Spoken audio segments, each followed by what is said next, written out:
Handmaid's Tale, episode 3, called Late. Okay, so it starts off crazy. So it does a flashback, and Alfred and Moira, they're doing like a protest in a few years before time, and they were all upset because it showed how the beginning was. So essentially, they were all at work. No, they went to the coffee shop first, and her card declined. And she's like, "Well, I got money. I don't know why my card's declining." So they try another one, and it card declined. And then they basically tell her to get out of the store. Her and Maura are like, "That's sexist. We're not leaving." And they get into this tiff with the guy behind the counter. So then it shows Alfred, aka June, at work, and the man calls them all out, and he goes, "You're fired. Pack your things. You got a few minutes to get your things and get out, or else." And then they see the guys with the guns come, and they go home, and she is furious. They're sitting at the kitchen table having coffee, her and Moira and Luke, and they're saying like how jacked up it is that women now don't have a place to work. They don't have access to their own money, and it only goes to the nearest male relative, which in Moira's case sucks because she's a lesbian, and so she doesn't have a husband. And they didn't say whether she had a brother or not, but I'm going to assume she doesn't because she didn't say, "Oh, well, my brother can just go get my money." So it puts them at a disadvantage right away. And Luke at first really doesn't understand. He's like, "Well, I can take care of you. I can do this. I can do that." And she's like, "That's not the point." So they show that happening, and then they flash current. And if you remember from last episode, there's a new Upland, but they haven't really shown yet what happened to Upland. But we know whatever it isn't bad. I mean, it's bad. It's not good. So they're at the house, and she realizes everybody's being super nice to her. And the Martha lets it leak that, well, they think you're pregnant because you haven't asked for your sanitary stuff yet, and it's past the time when you usually ask, so they think you're pregnant. And she gives her this nice meal. There's flowers on the table. She says this really nice quote. It was a rose is a rose except for here. And that's kind of gives you that thought of, okay, yeah, they're never nice for just because, so it must be a reason. She doesn't get to go shopping. Instead, she goes on a trip to see Janine, aka of Warren, the one with the eye gouged out that had the baby. Which she doesn't really like her, but it's a trip out of the house. She gets to ride in a car. And Serena Joy is being super nice to her. So while that's going on, they flash over to Glen, and she's been charged with gender treachery because of her being a lesbian. Now, according to Glen, when they were walking in like episode 1, they know that she was a lesbian already when they, brought her in to be a handmaid. But apparently now it's a big deal. Someone must have seen them talking, and or maybe Nick snitched on them. Not sure. So they show Glen, and she's got this like dog muzzle get up across her face. It's like brown cloth, so she can't talk. You only see her eyes. She's in a prison outfit, not her color red, just a regular outfit.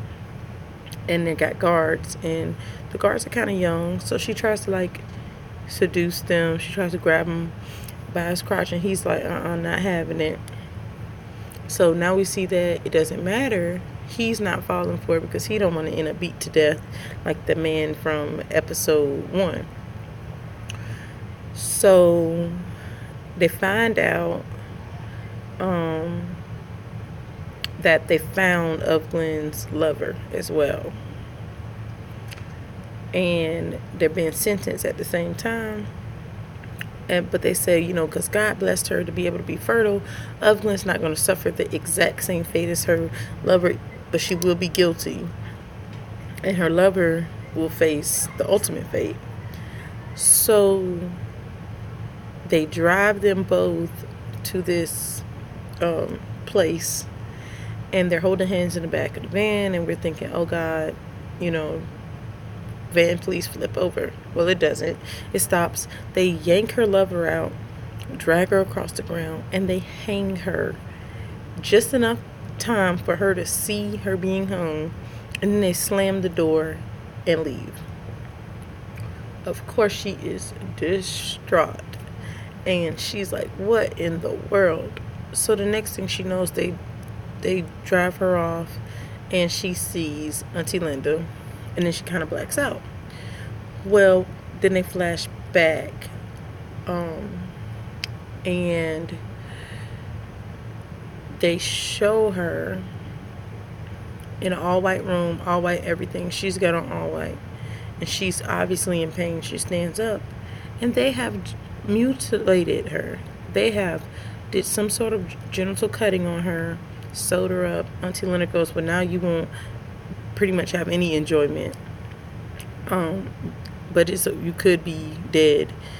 You could still do your God-given duty, and you don't have to worry about being distracted by enjoying any kind of sexual stuff. And I was like, oh, that is so jacked up.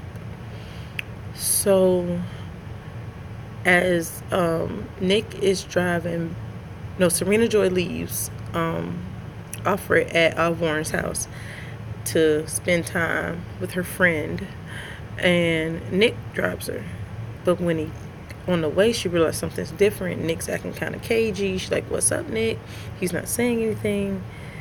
And then they pull up, and the black van is there to get her.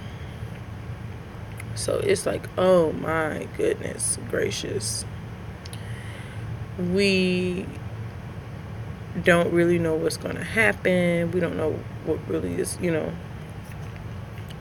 what the black man is there for. She just knows, like, it's for me and it's bad. So she goes in with the van, and then she gets there, and Aunt Lydia and some men are in there, and he's asking her questions like, okay, what did Evelyn talk to you about? She's like, the weather and this and that, nothing bad. She's like, well, did you know she was a gender trader? She's like, yeah. Well, how'd you know that if you only talked about the weather? They poke her with the cow prod, and Aunt Lydia's gonna let her go. But then Alfred got a little smart at the mouth, because they said a scripture, blessed are the meek, but that's not the entire scripture. She goes, for they shall inherit the earth. And Aunt Lydia beats her down with the cow prod, busts her in the head. She falls to the floor, whatever. Then Serena Joy runs in and is like, she's pregnant, what are you doing? So they go back to the house, and she realizes that her period is now on.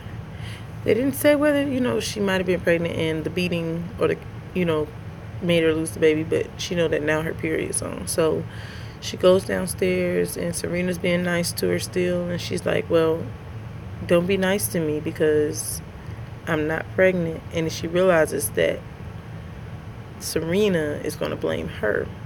And she's like, oh, things can get much worse for you. How dare you not be pregnant for the most part. And she locks Alfred in her room. More so, not exactly locked, because the door isn't all the way closed. But you know better than to come out. So she's stuck up in her room. And she's just like, I'm going to go crazy. I've decided I'm going to go crazy. And they kind of end it like that. And I'm like, oh man, how dramatic, how you start to see that Serena can be brutal. You see that they're of value as long as they're pregnant. But if they're not pregnant, it's worse almost to not be pregnant. let's see. Oh, I skipped something. Um, Nick and her got some kind of sexual tension going on. He went to go help her after, like, to clean up her bash in her head, and he got like this close to her face. She could feel his breath, and I was like, oh, they're gonna do it, but they didn't. And Janine of Warren is obsessed with her commander, and she thinks that her commander is in love with her and going to marry her because now she's giving him a child. Of course, we all know that's not how it works, but she is very loony, so we have to see what's going on with that. She's also given her baby an alternate name than what the family is calling the baby. She's calling the baby Angela, and she has bitten her housewife's hand because the housewife tried to take the baby off her breast when she was feeding it, and she was like, the baby not done yet. Okay, so we see that Janine really thinks this baby should be with her still, even though she understands the job of the house wife is now that that's her baby and her responsibility. Janine doesn't care. So that is episode 3. Hope you enjoyed. Please like, subscribe, and comment.